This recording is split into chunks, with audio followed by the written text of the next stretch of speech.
I was lugging those heavy grocery bags, climbing onto the second bus of the night, my legs trembling with exhaustion after a 14-hour workday. My cracked hands gripped the plastic handles that dug into my skin, and the bus driver looked at me with impatience. It was my second job of the day, and I still had to go home to cook, clean, and listen to the same old complaints. At 64 years old, I was the only one keeping our household afloat. My 35-year-old son, Brandon, and my 30-year-old daughter-in-law, Ashley, had been lounging on the sofa for 2 full years. 2 years without a job, 2 years living off my meager paychecks, 2 years treating me like their personal maid. The bus filled up quickly, and I was left standing, swaying with bags that felt like they were filled with stones. My worn-out shoes pinched my swollen feet, and I felt a cold sweat trickle down my back. People pushed past me without an apology, as if I were invisible, as if an old woman carrying groceries didn't deserve a single glance of compassion. But I was used to it. My whole life had been like this, invisible to everyone, useful only for work, and spending my money on others. I closed my eyes for a moment, trying not to think about what awaited me at home. Brandon would be sprawled on the couch with the TV blaring, surrounded by dirty dishes and empty beer bottles. Ashley would be beside him, painting her nails or watching videos on her phone, with that annoyed expression she always wore when I walked in. Neither of them would move to help me with the bags. Neither would ask how my day had been. They would just wait for me to make dinner, wash their clothes, and clean up the mess they left all over the house. My eyes filled with tears of anger and exhaustion, but I held them back. I couldn't cry there on a bus full of strangers. I had to be strong, as I always was. I had to keep going, because if I didn't, who would? My husband had died 5 years ago, and since then, I had carried everything on my own. The bills, the house, the responsibility of supporting 2 adults who refused to grow up. That's when I heard it. A man 2 seats ahead was talking on the phone, his voice audible over the roar of the engine. At first, I paid no attention, but something in his urgent tone made me perk up my ears. He spoke quietly, but I could make out every word. Yes, Theodore, I'm sure. The last name matches perfectly. Eleanor Jensen, 64 years old, lives in the Oakwood neighborhood. She's the only heir we have left to locate. My heart stopped for a second. That was my first name. That was my age. My neighborhood was Oakwood. The inheritance is substantial. We're talking about more than $3 million. Her paternal uncle left her as the primary beneficiary in his will, but we've been trying to find her for months. The bags nearly fell from my hands. My legs turned to jelly, and I had to grab onto the metal pole to keep from collapsing. That number echoed in my head like a distant sound. Me, who worked 2 jobs just to scrape together $400 a month, who counted every penny just to buy groceries, who wore secondhand clothes and worn-out shoes. Me, the invisible woman no one respected, whom everyone saw as a burden. The man continued speaking. We're going to her address tomorrow. We hope she's there. This woman has no idea what's coming. Her life is about to change forever. He hung up and stared out the window, completely oblivious to the earthquake he had just unleashed inside of me. I stood paralyzed, processing what I had just heard. Could it be possible? After so many years of suffering, of humiliation, of working like a dog, was life finally giving me a break? Then a cruel voice in my head whispered that maybe it was a mistake, that maybe there was another Eleanor Jensen, that I didn't deserve such luck. The bus braked abruptly, and I almost lost my balance. My stop was approaching, and with it, the return to my reality. Brandon and Ashley would be waiting for me with their annoyed faces, asking what I had brought for dinner, demanding I serve them as always. But for the first time in years, something had changed inside me. That conversation had planted a seed of hope in my withered heart. I got off the bus with the heavy bags, but my steps had a different energy. My eyes, which had been full of tired tears just moments before, now shone with a new spark. I didn't know what was waiting for me, but I had a feeling my story was about to take a turn no one, especially Brandon and Ashley, could imagine. I walked down the dark street, carrying the bags, but each step brought me closer to a reality I already knew by heart. My 2-story house, which had been my pride when my husband was alive, now looked neglected and sad. The windows were dirty, the yard was full of weeds, and the paint was peeling from the walls. Everything reflected the abandonment we lived in since Brandon and Ashley had turned my home into their personal haven of laziness. Before I opened the door, I could hear the television volume turned up to the max and the stupid laughter coming from inside. As always, my free tenants were enjoying their day off. Day number 730 of consecutive days off, to be exact. I took a deep breath, tucked the secret I had just discovered deep into my heart, and pushed open the door to my own house. The scene that greeted me was the same as always, but after what I had heard on the bus, I saw it with different eyes. Brandon was sprawled across my favorite armchair, the one I had worked so hard to buy 10 years ago, with his dirty, bare feet on the coffee table. His prominent belly poked out from under a stained t-shirt he had been wearing for 3 days. Beside him, Ashley was sprawled like a queen, taking up the entire 3-seater sofa, her greasy hair in a messy ponytail, her eyes glued to her phone. "Finally, you're here, old woman," Brandon grunted without even turning to look at me. "I thought you died on the way. What did you bring for dinner? Hope it's not another one of your cheap poverty meals." His voice had that contemptuous tone he had perfected during these 2 years of professional freeloading. Ashley cackled like a hyena without looking up from her screen. I set the bags down on the kitchen floor, feeling my arms finally free from the weight that had been my companion for 2 hours of public transit. My hands trembled slightly, not from exhaustion this time, but from a strange emotion I hadn't felt in years, the possibility of power. But I decided it was best to act as I always did, at least for now. "I brought chicken and rice," I said in the quiet voice they had learned to expect from me. "It'll be ready in 20 minutes. Ashley huffed with disdain from the sofa, as if my offer were a personal insult to her refined palate. Refined, of course, the palate of a woman who hadn't cooked an egg in 2 years. "Mom!" Brandon yelled from the living room. "The beer ran out yesterday, and I had to drink water like a farmer. Next time you go out, bring 2 whole cases and not that cheap brand you buy. Ashley and I deserve better." His tone was that of a boss giving orders to his employee, not a son speaking to his mother. But I was used to it. Long ago, I had stopped being his mother and become his personal provider. While I took things out of the bags, I looked at the house from a completely new perspective. Those furnishings that Brandon and Ashley used as if they were their own, those beds they slept in without paying a single cent of rent, that food I bought with the sweat of my brow working 14 hours a day. All of it was mine. The house was in my name, I paid the bills. Even the electricity and water they wasted came from my worn-out pockets. Ashley got up from the sofa with the grace of a manatee and walked toward the kitchen, dragging her pink slippers that had seen better days. She leaned against the doorframe, her arms crossed, watching me as if I were a zoo animal, entertaining her with my movements.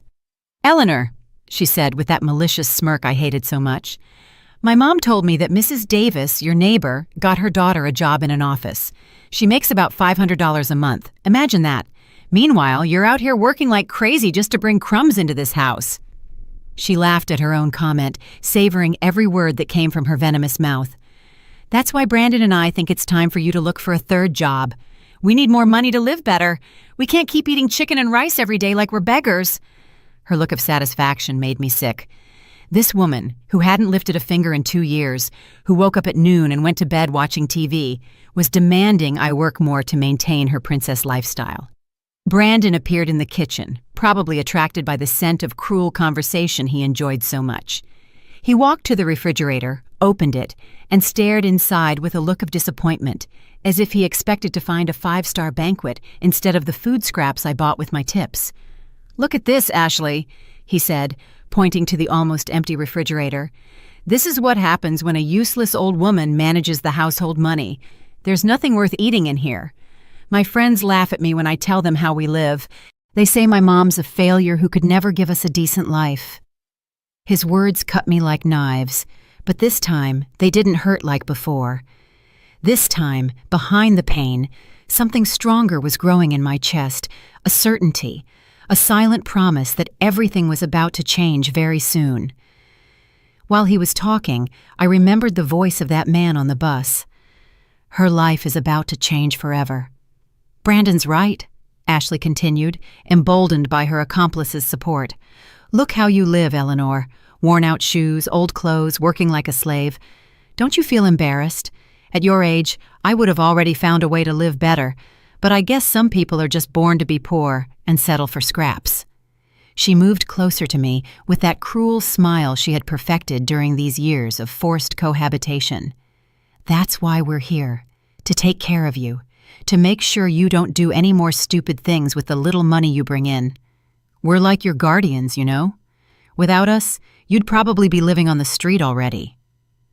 Brandon nodded proudly, as if Ashley had just said the wisest words in the world. He poured the last glass of juice from the refrigerator and looked at me with that air of superiority he had inherited from his father, but applied in the most despicable way possible. Exactly, Mom. Ashley and I are your salvation. Imagine what your life would be like without us here, taking care of you, keeping you company. You'd be a lonely old woman talking to herself in this empty house. You should thank us for allowing you to serve us. We give purpose to your miserable life. I finished taking the groceries out of the bags, put everything in its place, and turned on the stove to start preparing their dinner. They stood there, waiting for me to react with tears or pleas, as I had so many times before, waiting for me to apologize for being a burden, to promise I'd work harder, to thank them for their generosity in living in my house for free. But this time was different. This time, as I chopped the chicken and rinsed the rice, a very small smile appeared on my lips, so small that they couldn't see it, because I had a secret they didn't know, a secret that was about to change everything. And for the first time in years, I felt that revenge wasn't just an impossible dream.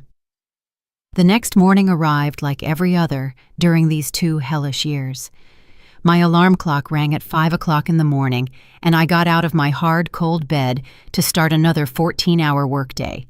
Brandon and Ashley were still sleeping in their room, the one that used to be my guest room, and which they had now turned into their personal palace.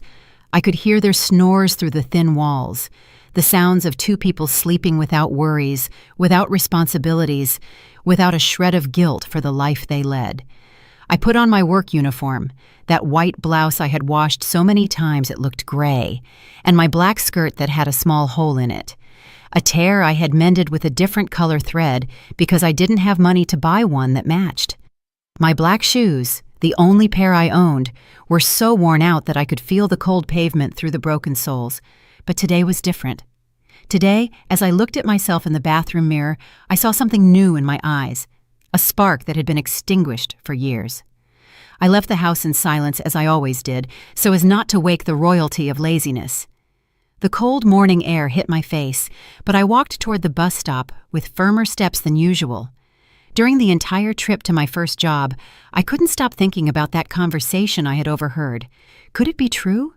Did that inheritance really exist, or had it just been a cruel coincidence of names? I arrived at the diner where I had been working as a waitress for 3 years, a small, greasy place where customers treated me like I was part of the furniture. But today, as I served coffee and wiped down tables, my mind was somewhere else. I was imagining the faces of Brandon and Ashley when they discovered that their useless old woman was a millionaire. The image made me smile as I cleared dirty dishes and endured the cook's shouts. When my shift ended at noon, I didn't go straight to my second job as I always did. This time, I made a decision that would have been unthinkable a day before. I went to the public library to use the free computers and search for information about inheritances and wills.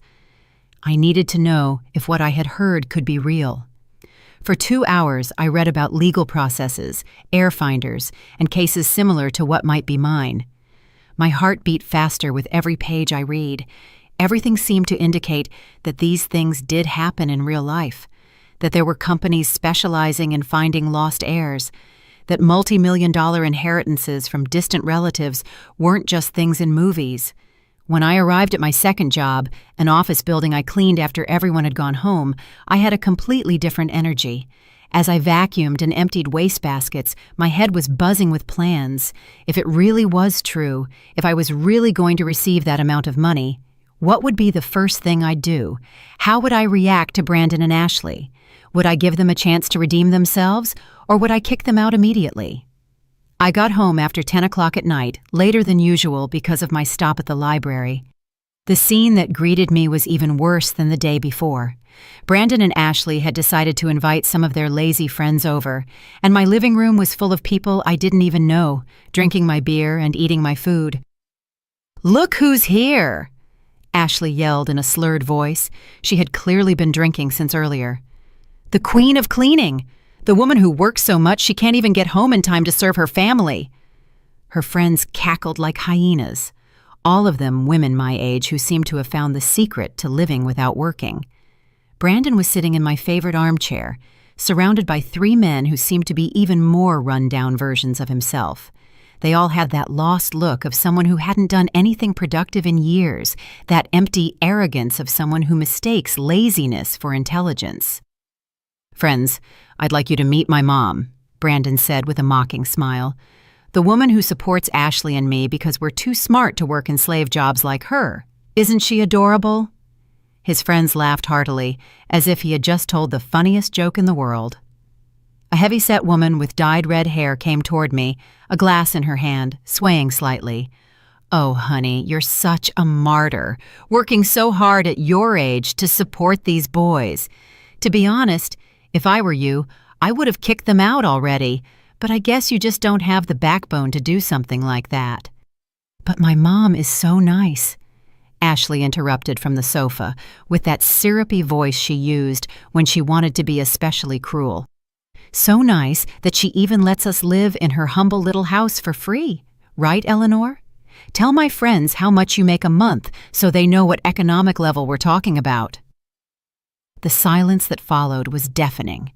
All eyes were on me, waiting for my response, some with mockery, others with pity, but all with that air of superiority that made them feel better than me. I felt my cheeks flush with shame and anger, but something inside me remained firm. The secret I carried was like an invisible shield protecting me from their words. "Come on, Mom," Brandon insisted, enjoying the moment. "Don't be shy. Tell them how much money you bring into this house every month. Tell them how you live from tip to tip, from penny to penny. My friends are curious to meet the poorest woman in the neighborhood." One of his friends, a bald man with a beer belly, laughed so hard he snorted some beer. "Seriously? Your mom supports the whole family with waitressing and cleaning jobs? Man, you are lucky. I have to work to support myself." "Oh, but you don't understand," Ashley continued, clearly enjoying being the center of attention. "Eleanor isn't just our financial provider, she's also our personal maid. She cooks, she cleans, she washes our clothes, she does the shopping. It's like having a housekeeper who pays you to work for them." Laughter filled my living room, the kind of cruel laughter that burrowed into my ears like daggers. One of Ashley's friends, a skinny woman with yellow teeth, clapped sarcastically. "How clever you two are! You found the perfect way to live without effort, although poor lady working so hard to support 2 lazy adults must be very tough." "Lazy? Me?" Brandon protested with feigned indignation. "I'm not lazy. I'm selective. I'm not going to work just anywhere for scraps like her. I'm waiting for the perfect opportunity, the job I truly deserve. In the meantime, my mom can support us. That's what moms are for, right?" Ashley got up from the sofa and walked toward me with that venomous smile I knew so well. She stood very close, so close I could smell the alcohol on her breath. "Besides, we're doing her a favor by staying here. Can you imagine how lonely this poor woman would be without our company? Who else would want to live with someone so boring and miserable?" "It's true," Brandon added, encouraged by his audience's laughter. "Without us, this house would be a cemetery. We bring her life, joy, purpose. She should pay us for the favor we're doing her." His friends burst into laughter again, as if he had just said something brilliant. I stood there at the entrance to my own house, holding my work bag, watching as a group of strangers made fun of my life in my own living room, feeling my years of sacrifice become the nightly entertainment of a bunch of freeloaders. But this time, even though my eyes filled with tears of humiliation, even though I felt my hands trembling with rage, even though I wanted to scream until I lost my voice, I said nothing. I didn't give them the satisfaction of seeing me break. I didn't allow their words to destroy me as they had so many times before, because I had something they didn't know, an ace up my sleeve that was about to change everything. And as I went up the stairs to my room, listening to their laughs mocking my retreat, a small but real smile appeared on my lips. Very soon, very, very soon, those laughs were going to turn into tears, and this time, I would be the one smiling. The doorbell rang at exactly 2 p.m. the next day. I was in the kitchen preparing a simple lunch because it was my day off from my first job when I heard that sound that made my heart stop completely. Brandon and Ashley were in their usual positions on the sofa, watching TV and eating the leftover pizza they had ordered with the money I had left for emergencies. "Mom, go get it," Brandon yelled without moving an inch. "It's probably someone selling something we can't afford."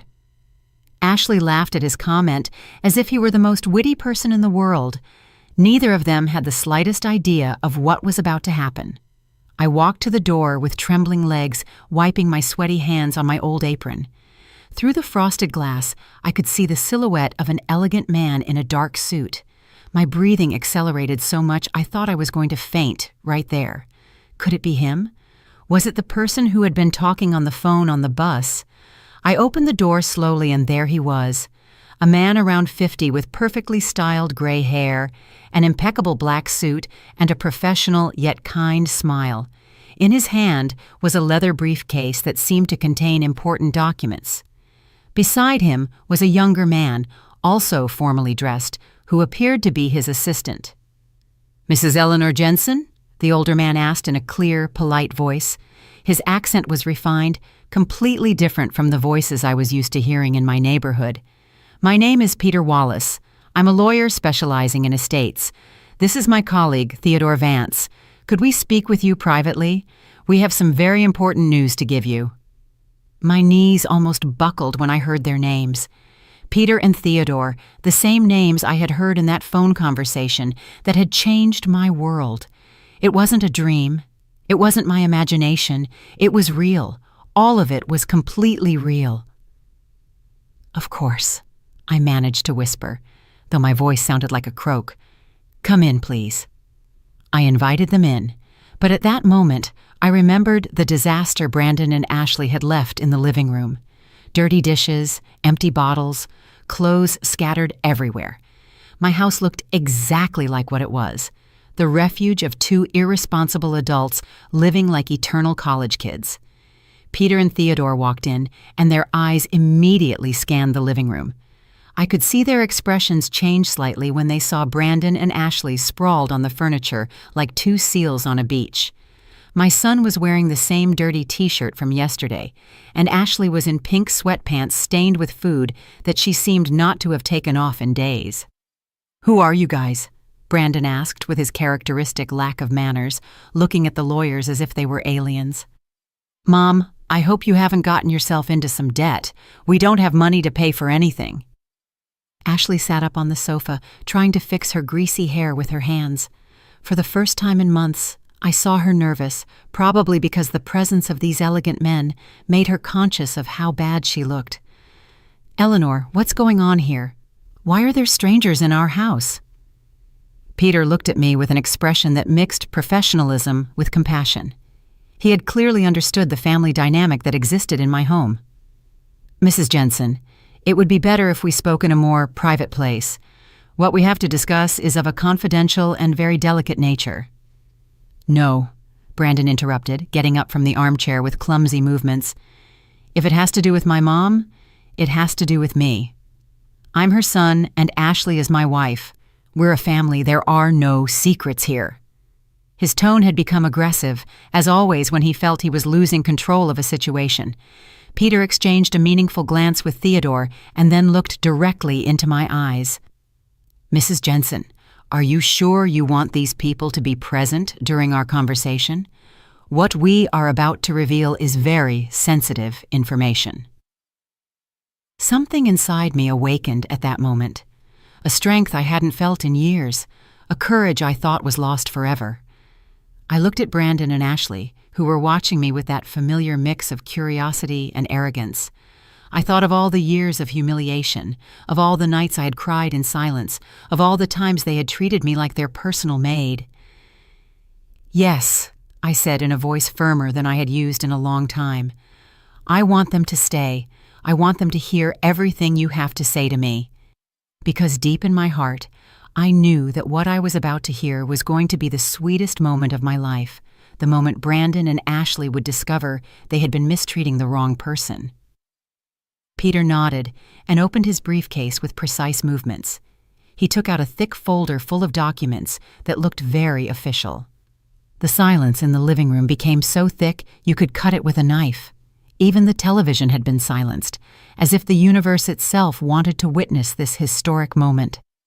"Mrs. Eleanor Jensen," Peter began in a solemn voice, "we have been looking for you for the past 6 months. You are the sole heir to the estate of your paternal uncle, Mr. Robert Wilson, who passed away last year in Los Angeles, California." Brandon and Ashley looked at each other with confused expressions. They clearly didn't understand the magnitude of what was happening.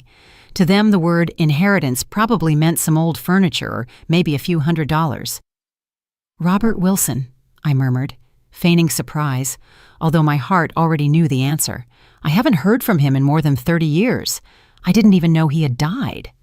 Theodore came closer and showed me a black and white photograph of a man I vaguely remembered from my childhood. "Your Uncle Robert immigrated to the United States in the 80s and never married or had children. He built a real estate empire in California, and in his will, he named you as his only heir." "Real estate empire?" Ashley asked in a squeaky voice, as if the words were from a foreign language. Her face had completely changed, and for the first time since I had known her, I saw her truly nervous. Peter looked me directly in the eyes before pronouncing the words he knew were going to change everything forever. "Mrs. Jensen, the total estate you are about to inherit has an estimated value of $3.4 million. That includes properties, investments, bank accounts, and some additional assets." The silence that followed was deafening. Brandon's mouth hung open like a fish out of water, and Ashley simply slumped onto the sofa as if someone had taken all the bones out of her body. Their faces of absolute shock were worth more than all the millions I had just inherited. Three million? Brandon stammered, as if the words were too big for his mouth. "Real dollars?" Peter smiled professionally. "Completely real, young man. Your mother is now a very wealthy woman. The legal procedures are already practically completed. We just need Mrs. Jensen to sign some documents and provide official identification." Ashley got up from the sofa, as if she had received an electric shock. Her face had completely changed, and suddenly all her arrogance had disappeared. "Eleanor, my dear Eleanor," she began in a syrupy voice I had never heard her use, "what wonderful news! We're so happy for you, aren't we, Brandon?" My son nodded like a wind-up doll, clearly trying to process the information that had just exploded in his head. "Yes, Mom, of course, we're very excited. We knew that someday your life would change. We always believed in you." I looked at both of them, and for the first time in years, I was the one who felt like laughing. Because after 2 years of humiliation, of mockery, of treating me like their maid, now that they knew I had money, suddenly I was loved and they had always believed in me. But I didn't say anything. I just smiled. A small, silent smile, but one full of promises, because this was only the beginning. And the best part, definitely the best part, was yet to come. The next few days were the strangest of my entire life. After Peter and Theodore left with my promise to go to their offices the next day to sign the papers, the transformation of Brandon and Ashley was so sudden it would have been comical if it hadn't been so pathetic. Overnight, they went from treating me like their personal maid to acting as if I were the Queen of England. That same evening, Ashley appeared in the kitchen while I was preparing dinner, but instead of demanding that I serve her as she always did, she stood beside me with a smile so fake it hurt to look at. "Eleanor, my dear mother-in-law," she said in a sugary voice, "why don't you sit down and rest? I can finish cooking. You've worked so hard all these years. You deserve a break." Brandon was not to be outdone in his performance. He appeared a few minutes later with my old slippers in his hands, the same ones he had stepped on and kicked 100 times when he found them in his way. "Mom, put on these comfy slippers and sit on the couch. Ashley and I will take care of everything tonight. It's the least we can do for you after so many years of sacrifice." I sat in my own armchair, the same one where Brandon had put his dirty feet for 2 years, and watched them move around the house like two very bad actors rehearsing a play they didn't know. Ashley tried to cook, but it was obvious she had no idea how to even turn on the stove correctly. Brandon tried to clean the table, but he did it so clumsily he ended up knocking more things to the floor. "Don't worry about it," I told them with a calmness I hadn't felt in years. "I can do it. I'm used to it." But they insisted, desperate to show that they were devoted children, not the freeloaders they really had been. During dinner, which Ashley had slightly burned because she didn't know how to control the heat, their attempts at conversation were even more pathetic. "Eleanor," Ashley said, chewing with feigned delicacy, "I've been thinking about everything you've done for us. You're such a strong woman, so brave. Brandon and I have always admired your dedication to work." Brandon nodded so vigorously, I thought he was going to hurt his neck. "Exactly, Mom. We've always respected you. When my friends came over and we made jokes, it was just because we were nervous.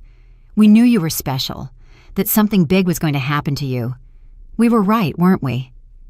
I ate in silence, savoring every bite, not just of the burned food, but of the delicious situation unfolding before my eyes.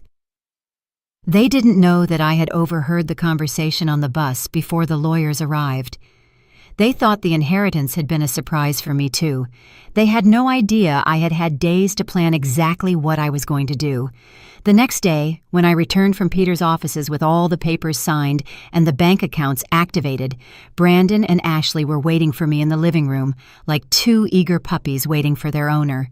The house was cleaner than it had been in months, and I could smell that they had used my most expensive air freshener, the one I had saved for special occasions that never came. "How did it go, Mom?" Brandon asked, with a smile so wide it looked like his face was going to split in two. "Are you officially a millionaire?" He tried to make his question sound casual, but I could see the greed shining in his eyes like neon lights. "Everything went well," I replied with the same calmness I had maintained for days. "The lawyers said that in a week I'll have complete access to all the funds." What I didn't tell them was that Peter had given me an advance of $50,000 for immediate expenses, money that was already safe in a new bank account I had opened in my name alone. Ashley came toward me, and for the first time in 2 years, she hugged me. It was a fake, calculated hug, but she did it with so much theatricality, it looked like we were starring in a soap opera. "Eleanor, I'm so happy for you. You deserve it so much after all you've been through." "Exactly," Brandon added, sitting next to me on the sofa, with a closeness he hadn't shown since he was a child.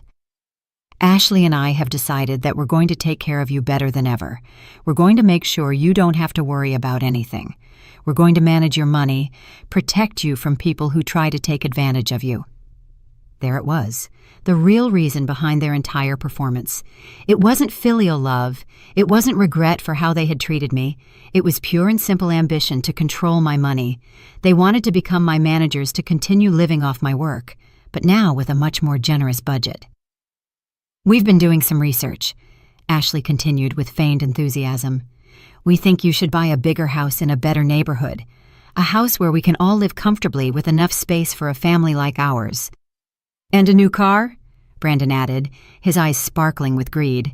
"You need a new car, Mom. Something safe and reliable. Ashley and I could help you drive it, of course. We're younger. We have better reflexes." I listened to their plans with a serene smile, pretending I was considering each of their suggestions. They interpreted my silence as acceptance, and their ideas became more and more elaborate. They talked about family vacations, investments they could oversee, and businesses they could manage in my name. In their minds, they had already spent my millions 3 times over. That night, while they slept soundly, dreaming of my money, I stayed awake in my bed, staring at the ceiling and feeling a satisfaction I had never experienced. For decades, I had been invisible, ignored, and belittled, but now I had something they desperately wanted, and for the first time in my life, I had the power. The next few days were a comedy of errors starring Brandon and Ashley. They got up early to make me breakfast, even though neither of them knew how to cook well. They offered to do the shopping, although they always forgot to bring back the change. They cleaned the house, although they broke more things than they fixed, all because they thought that by being nice to me, I would share my fortune with them. The funniest part was that they had started inviting their friends over again, but this time to show off. "My mother-in-law is a millionaire," Ashley would say to anyone who would listen. "We're a very lucky family now." Brandon would tell elaborate stories about how he had always known I had the potential to be rich, as if my inheritance had been the result of something I had done, and not the death of an uncle I didn't even remember. But I had my own plans. During those days of family acting, I was very busy making discreet phone calls, visiting offices when they thought I was at the supermarket, and preparing a surprise that neither of them imagined. A week after the lawyers appeared at my door, I had everything ready. I had spoken with a real estate agent about selling the house. I had consulted with an accountant about the best ways to invest my money. I had visited a different lawyer to draft some important documents, and most importantly of all, I had made a decision about Brandon and Ashley's future in my life. That night, as we were having dinner, another of their badly prepared meals, I smiled at them with genuine happiness. "Kids," I said in a sweet voice, "tomorrow we're going to have a little family meeting. There are some important things I want to discuss with you about our future." Their faces lit up like Christmas trees. They clearly thought I was going to officially announce my decision to share my fortune with them. They had no idea that the show they had been putting on for a week was about to end, and that the ending I had planned was going to be much more satisfying than anything they could imagine. The morning of our family meeting arrived with a clear sky that seemed to be celebrating with me. Brandon and Ashley woke up earlier than ever, and I could hear them whispering excitedly in their room as they got ready for what they thought would be the most important day of their lives. They were probably calculating how much money each of them would get, planning what they would buy first, imagining the life of luxury that was about to begin for them. I dressed with special care that morning. I put on my best dress, an emerald green one I had bought years ago for a wedding and had never had another occasion to wear. I styled my hair in a different, more elegant way, and even put on a little of the makeup I had saved for months. When I looked in the mirror, I saw a woman I hadn't seen in years.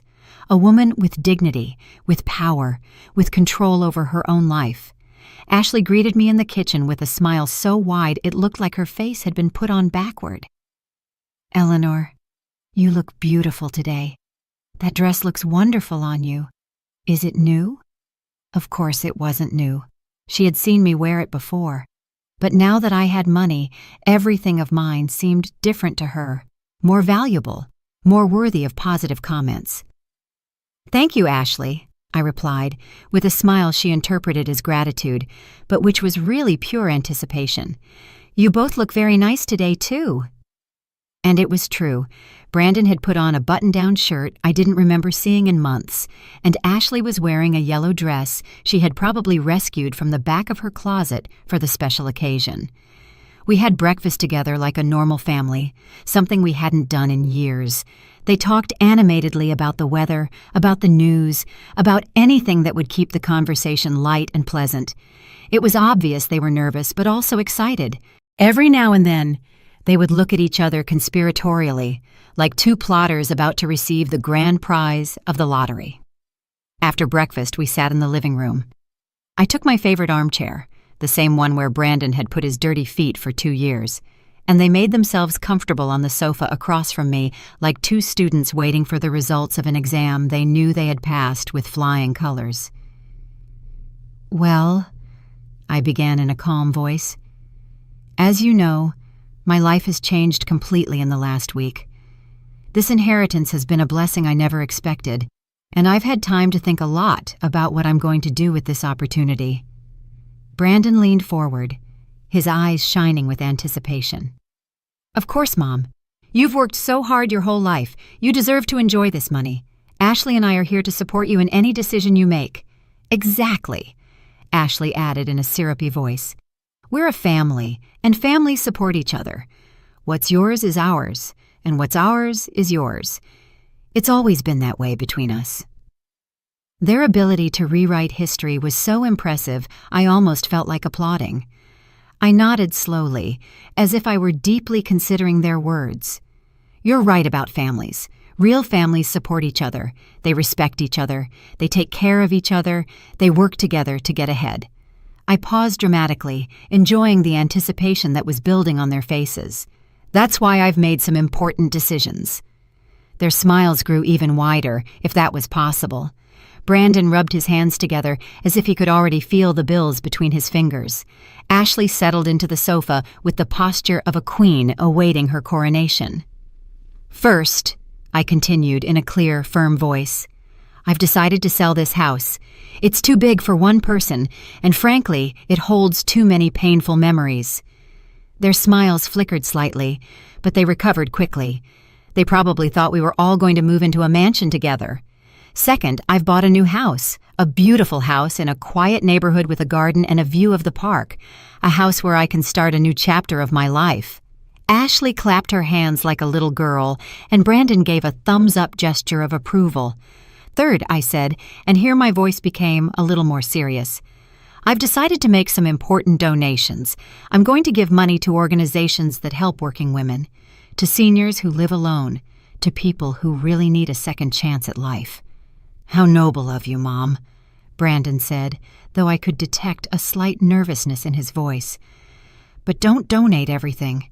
You also have to think about your family, about the people who have always been there for you." I smiled at his comment. "Oh, don't worry, Brandon. I have definitely thought about the people who have been there for me. I've thought about them a lot."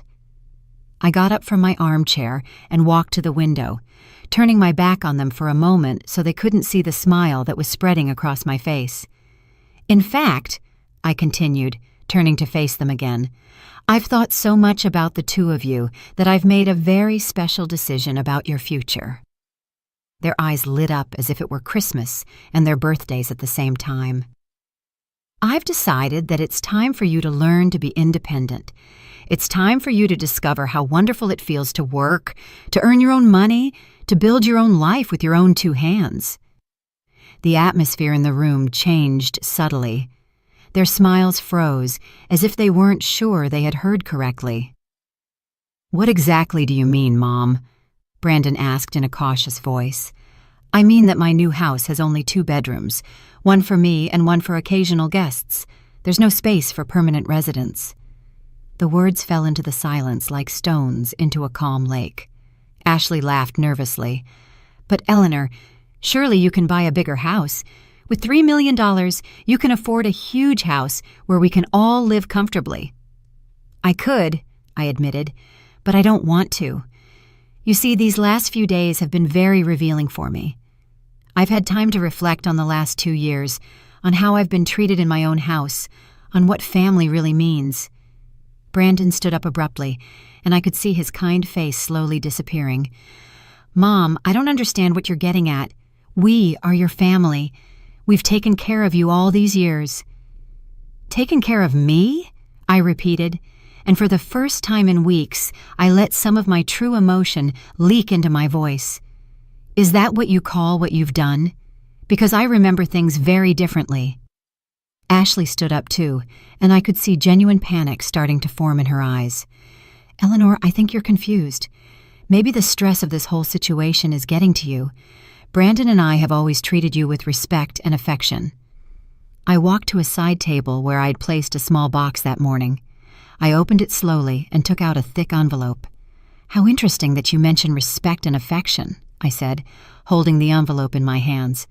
"Because I've prepared something special for you, a gift that reflects the exact same level of respect and affection you've shown me during these 2 years." Their eyes fixed on the envelope, as if it were a venomous snake. The air in the room had become so tense you could cut it with a knife. And I, for the first time in years, felt completely in control of the situation. The moment I had been waiting for had finally arrived, the moment of truth, the moment Brandon and Ashley were going to discover that their days of free luxury had come to an end. I opened the envelope slowly, savoring every second of the tension that had taken over the room. Brandon and Ashley looked at me as if I were a bomb about to explode, and in a way I was. I took out 2 identical, perfectly folded documents and held them in my hands as if they were the most important letters in the world. "These," I said in a clear, firm voice, "are lease agreements. 2 separate leases for 2 small but decent apartments on the other side of town. The first 3 months are paid for, courtesy of me. After that, you'll have to take care of your own expenses." The silence that followed was so profound I could hear the ticking of the grandfather clock that had belonged to my mother. Brandon's mouth hung open like a fish out of water, and Ashley seemed to have turned into a statue of salt. Their brains were clearly struggling to process the information they had just received. "Apartments?" Ashley finally murmured, as if the word were from a foreign language. "Separate? Why separate?" I smiled with the sweetness of a grandmother giving advice to her beloved grandchildren. "Because I firmly believe that you need time to find yourselves. Brandon, you're 35 years old, and you've never lived on your own. Ashley, you're 30, and you moved directly from your parents' house to mine. Neither of you has had the opportunity to discover who you really are when you don't have someone else supporting you." Brandon's face turned as red as a tomato. "Mom, this is ridiculous. We're a family. Married people live together. You can't separate us like this." "I'm not separating you," I replied calmly. "I'm giving you an opportunity. If you truly love each other as much as you say you do, if you're really a solid couple, then you'll be able to overcome a few months of living separately while you each learn to support yourselves financially." Ashley came toward me with hesitant steps, as if she were walking on thin ice. "Eleanor, dear, I think you're not thinking clearly. Why would you want us to leave? We're happy here. You're happy with us here. We've always been a close-knit family." I looked her directly in the eyes, and for the first time in 2 years, she was the one who looked away first. "Ashley, would you like me to go over some of the most memorable moments of our family life together? Would you like me to recall the time you called me a useless old woman in front of your friends, or when Brandon told his friends I was the poorest woman in the neighborhood?" Their faces turned pale as they realized that I remembered every humiliation, every insult, every moment of contempt they had made me endure. Brandon tried to interrupt, but I held up my hand to silence him. "Or maybe you'd prefer we remember the night last week when your friends were here, making fun of my job, my clothes, my entire life, while you laughed as if it were the funniest show in the world." "Those were just jokes," Brandon stammered, but his voice sounded weak and unconvincing.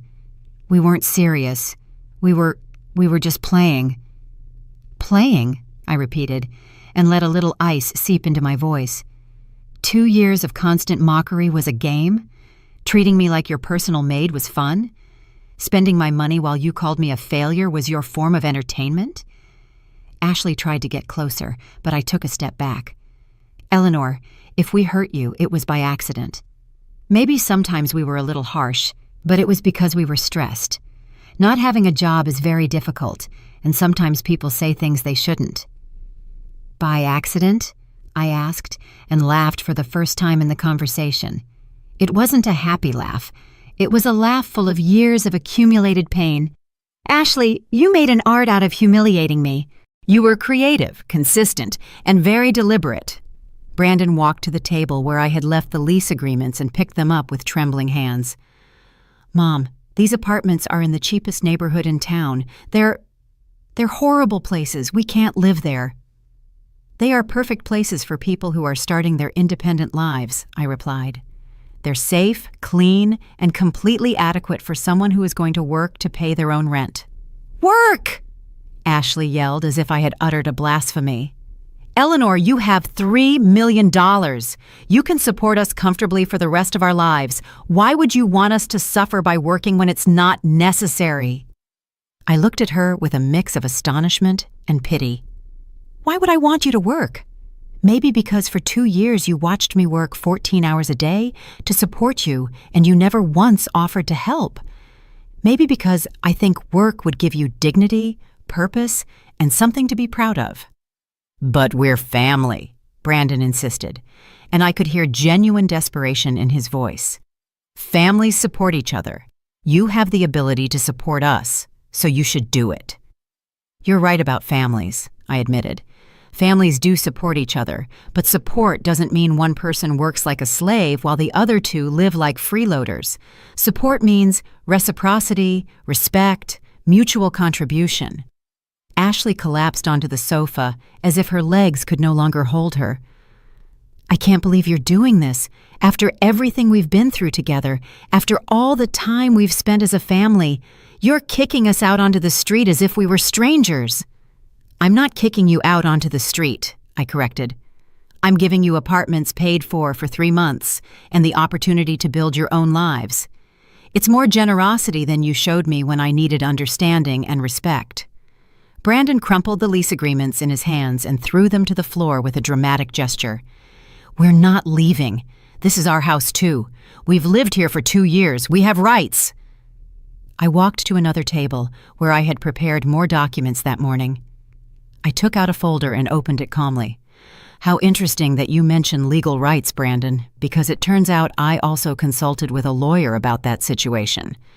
His eyes fixed on the documents as if they were venomous snakes. According to the law, I continued, you have been guests in my house, not tenants.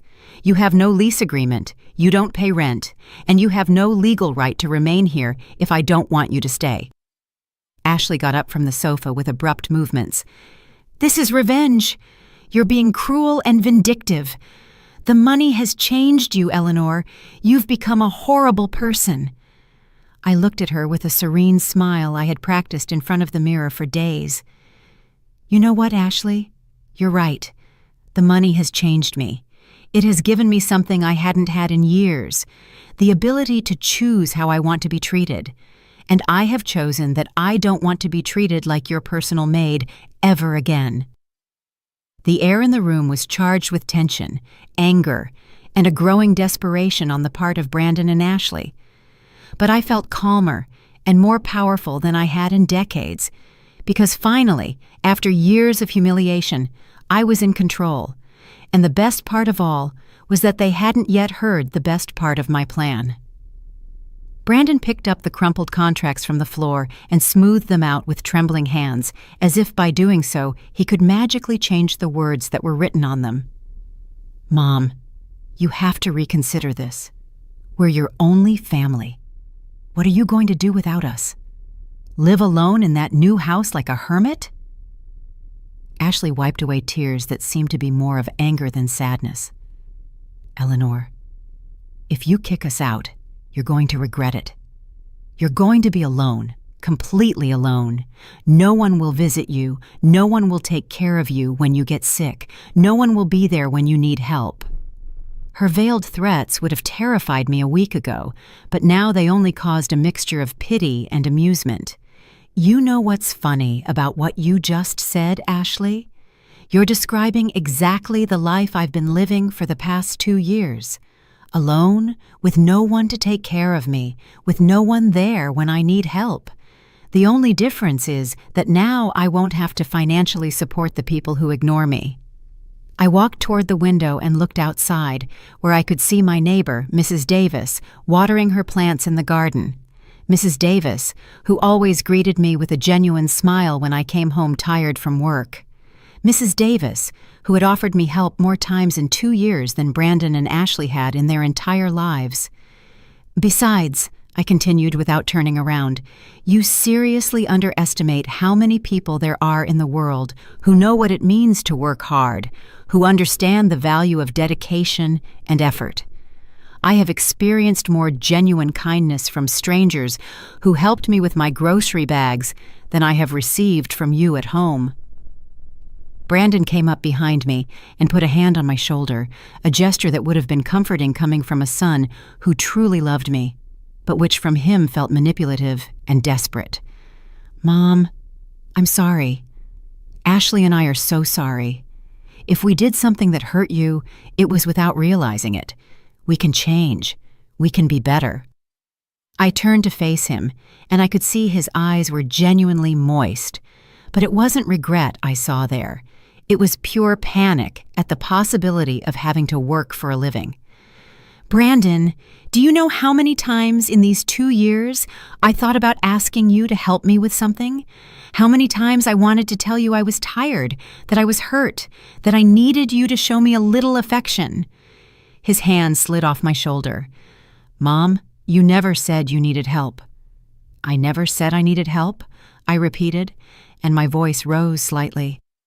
I came home every night with heavy bags, with swollen feet, with my back aching, and you didn't even look up from the television. Did you really think I didn't need help, or did you just not care? Ashley came closer too, and the two of them surrounded me like two desperate predators closing in on their prey. Eleanor, we understand you're upset. Maybe we were inconsiderate, but this is too drastic. Separating us, kicking us out of the house, forcing us to work. It's cruel. Cruel, I asked, and I laughed with a bitterness that had been accumulating for years.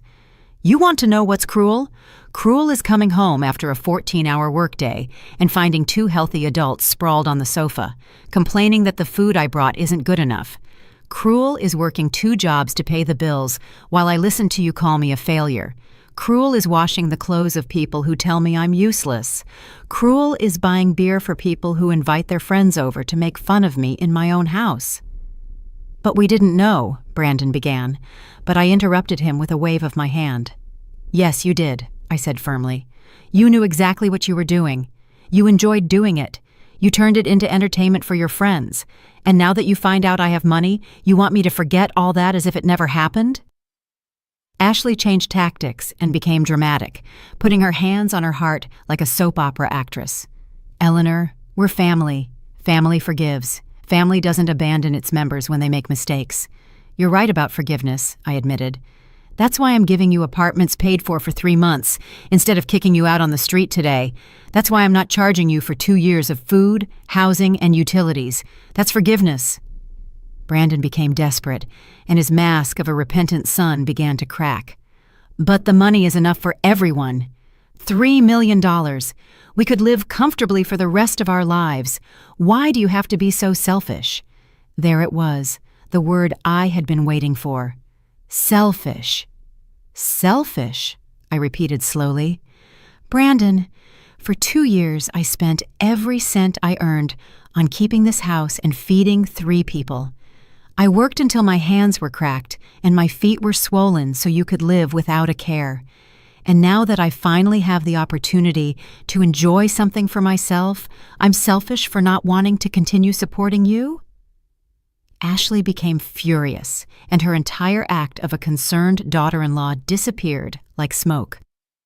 You know what, Eleanor? You're right. We're young, and we can work. But when you're an old hag and you need someone to take care of you, don't come crying to us. Her true personality had finally come to the surface, and I smiled with genuine satisfaction. Ashley, that threat would have worked a week ago when I was emotionally dependent on you, but now I have the resources to take care of myself. I can hire professional nurses who will treat me with respect, not like a burden. Brandon's face turned red with anger. Fine, Mom. If that's what you want, we're leaving. But don't expect us to come back when you realize your mistake. Don't expect us to come visit you in your new fancy house. I don't expect you to, I replied with a calmness that surprised him. In fact, I prefer that you don't, unless you come back with a completely different attitude and with evidence that you've learned what it means to work and contribute to society." Ashley picked up her purse from the sofa with abrupt, furious movements. "Brandon, let's go. We don't need to stay here listening to sermons from a bitter old woman who thinks she's better than us just because she inherited money she didn't even earn." Brandon followed her toward the door, but he stopped and turned to me one last time. "Mom, when you spend all that money on stupid things and you're poor and alone again, don't come asking us for forgiveness. This is your decision, and you're going to have to live with the consequences." I watched them walk away toward the door, and I felt something I hadn't experienced in years: pure and complete relief. "Brandon," I yelled before they left, "the apartments are available starting tomorrow. The keys are with the building manager. Your names are on the leases." They slammed the door to my house so hard it made the windows rattle, and for the first time in 2 years, my home was completely silent. A beautiful, peaceful silence, full of possibilities. I sat in my favorite armchair and looked around the living room that would soon no longer be mine. But that prospect didn't make me sad. On the contrary, it excited me to think about the new home that was waiting for me. A home where I would be respected, where my work would be valued, where my dignity would be protected. Because even though Brandon and Ashley didn't know it, my revenge was just beginning, and the best part of all was yet to come. 3 months later, I was sitting in the beautiful garden of my new house, enjoying a cup of coffee while reading the morning paper. My new home was everything I had dreamed of. 2 comfortable bedrooms, a modern kitchen, a living room full of natural light, and this perfect garden where I could grow the flowers I had always wanted to have. It was modest compared to what I could have bought with my inheritance, but it was exactly what I needed to start my new life. The doorbell rang, interrupting my moment of morning peace. Through the window, I could see a familiar figure walking nervously up to my front door. It was Brandon, but not the arrogant, lazy Brandon who had lived in my house for 2 years. This Brandon had wrinkled clothes, messy hair, and an expression of defeat I had never seen on his face. I opened the door slowly and could immediately see that the last few months had not been kind to him. He had lost weight, had deep dark circles under his eyes, and his hands were calloused and dirty, evidence that he had finally discovered what it meant to work with your hands. "Hi, Mom," he said in a voice that sounded completely different, humble, tired, with no trace of the arrogance that had once characterized every word that came out of his mouth. Can I talk to you for a few minutes?" I invited him in, but he stood at the entrance, looking around my new house with eyes that mixed admiration and regret. "It's beautiful, Mom. It's perfect for you." We sat in my new living room, on furniture I had chosen myself, in a space that was completely mine. Brandon looked small on the sofa, like a child who had come to confess a terrible misdeed. "Mom," he began with difficulty, "I wanted to come and tell you that you were right about everything, about work, about independence, about how we treated you." His eyes filled with genuine tears, not the manipulative tears I had seen when he begged me not to kick them out. "I've been working in a factory for 2 months, he continued. 12-hour shifts, 6 days a week. My hands are torn up, my feet are constantly sore, and I get home so tired I can barely eat before falling asleep. He paused and looked directly into my eyes, and now I understand what you lived through for years to support us. I listened in silence without interrupting, watching as my son was finally learning lessons he should have learned decades ago. Ashley and I separated, he confessed in a broken voice. It turns out that when she didn't have your money keeping her comfortable, when she had to work cleaning offices at night, she decided she didn't love me anymore. She left with one of her bosses last week. I felt a pang of sadness for him, not because Ashley was gone, but because he had had to discover in the most painful way that his marriage had been built on my money and my work, not on true love. I'm sorry, Brandon, I said sincerely. I know it hurts. He nodded and wiped his eyes with the back of his calloused hand. But you know what, Mom? In a way, I'm glad, because for the first time in my life, I'm discovering who I really am when I have to fend for myself. And I don't like what I see, but at least it's real. He leaned forward with his elbows on his knees and his head in his hands. I've had a lot of time to think during these months, to remember all the times I humiliated you, that I treated you like our maid, that I allowed Ashley to disrespect you in your own house. Brandon. No, Mom. Let me finish. I need to say this. His voice became firmer. I was a horrible son. No, worse than horrible. I was cruel, selfish, and completely blind to everything you sacrificed for me. Not just during those 2 years, but my entire life. He stood up and walked to the window, looking out at the garden where I had planted red roses that were now blooming beautifully. When I was a kid, I never lacked for anything. I always had food, clothes, toys, and education. I never wondered where it all came from. I never thought about how many hours you worked to give it to me. He turned to me, tears streaming down his cheeks. And when Dad died and you were left alone to support the house, instead of helping you, I became another burden. Ashley and I turned you into our personal employee, and the worst part of all is that we enjoyed it. I stood up and walked toward him. For the first time in years, I saw my real son beneath all the selfishness and laziness. I saw the boy he had been before life corrupted him. Brandon, I said softly, I appreciate you coming to apologize. It means a lot to me to hear these words. I didn't just come to apologize, Mom. I came to ask if someday you could forgive me, if someday we could try to rebuild a real relationship between a mother and son. I looked at him for a long moment, seeing the sincerity in his eyes, the genuine humility in his posture. Brandon, I forgave you months ago. Forgiveness isn't something I give when the other person deserves it. It's something I do for my own peace of mind. His eyes lit up with hope. Then could we try to start over? We can try to build something new, I said carefully. But it has to be based on mutual respect, on honesty, and on the understanding that we are both independent adults who take care of ourselves. He nodded vigorously. I understand. I don't expect you to support me ever again. I don't expect money or gifts or for you to solve my problems. I just hope that maybe with time you can come to feel proud of me again. Those words touched something deep in my heart. Brandon, I'm already proud of you. I'm proud that you had the courage to come here, to admit your mistakes, to work hard even when it's difficult. We hugged for the first time in years, and this hug was different.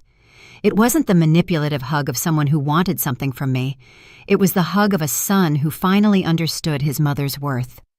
When he left that afternoon, after we had tea and talked for hours about his plans to keep working and maybe go to school at night, I sat in my garden again and reflected on everything that had happened. My revenge hadn't been cruel or destructive. It had been educational.